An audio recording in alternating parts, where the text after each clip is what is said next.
We're back. So you were rejected by that school, which brings us to our topic for today, right? Yep. Rejection. Yes. How to deal with rejection. Yes. And here's an article on INC, which basically shows 5 ways that mentally strong people deal with rejection. But before we go into there and going over each way to deal with it, have you been rejected before? Yeah. Oh, yeah. George the Dreamer? Yeah. I mean, schools, whether it's a girls' school. Please explain. Please explain. I mean, sometimes you're just not somebody's match. You know what I mean? Sometimes people just say, hey, you know what? It's not for you. Not this time around. And you got to pick yourself up and dust yourself off and keep it moving. Right. I mean, talk about the feeling when you first got rejected. I guess with it depends on your age too, right? So like I feel like when you're younger, you don't know how to deal with it. Like the first time it happens to you, right? Like how do you deal with that? Like, holy cow, somebody doesn't want me. So that's the first time. So that feeling. Oh, you just muted me. That feeling. What are we doing? That feeling. This kid's playing. That feeling of rejection. I think that one hurts. And then like when you get rejected again, you kind of know what to expect. I don't think it lessens. Maybe it lessens the blow, but it still hurts. I think the first time you get rejected, though, that's the big one. All depends on how you got rejected.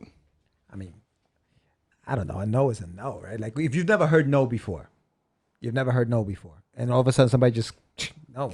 Are you crazy? No. You're like, what? You know what I mean? Right. I mean, even if it's nice, even if it's done nicely, like, yeah, you know what? You're not really for us. You're still not getting it. You're still not getting what you want. I think over the years, I've adapted to the idea of being rejected because it started when I was about 5 years old. This kid is on a couch right now. I was like 5 years old. Her name was Sonia, and I was in love with Sonia.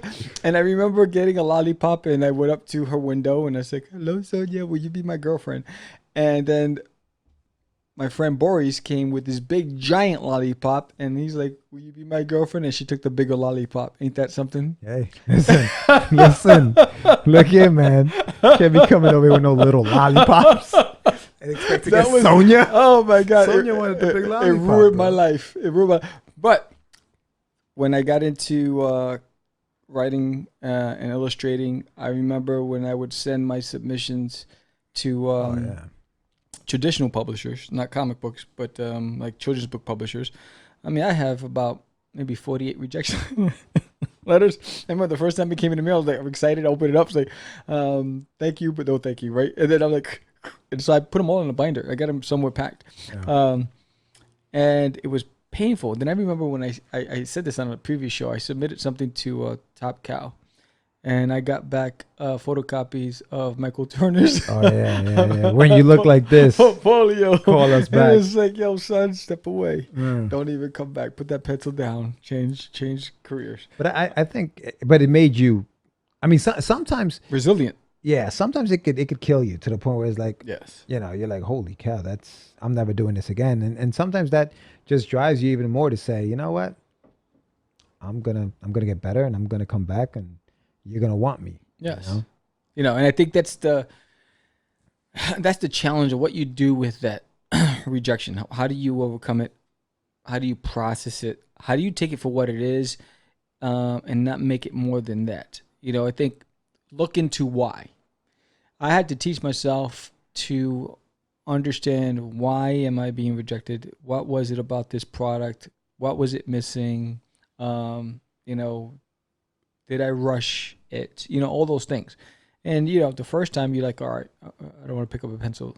A few days go by, you're like, all right, I'm going to start drawing again. So I think it's never easy. So I want to see what the mentally strong people have to say about this. It says they acknowledge their emotions. We talked about emotions. Rather than suppress, ignore, or deny the pain, mentally strong people acknowledge their emotions. They admit when they're embarrassed, sad, disappointed, or discouraged. Interesting. They have confidence in their ability to deal with uncomfortable emotions head on, which is essential to coping with their discomfort in a healthy manner. They admit when they're embarrassed. That's the hardest part of rejection. Well, yeah. I mean, You are listening to Catch the Craze. You're listening to Catch the Craze. You're listening to Catch the Craze. You're listening to Catch the Craze. Catch the Craze. You are listening to Catch the Craze on Catch the Craze.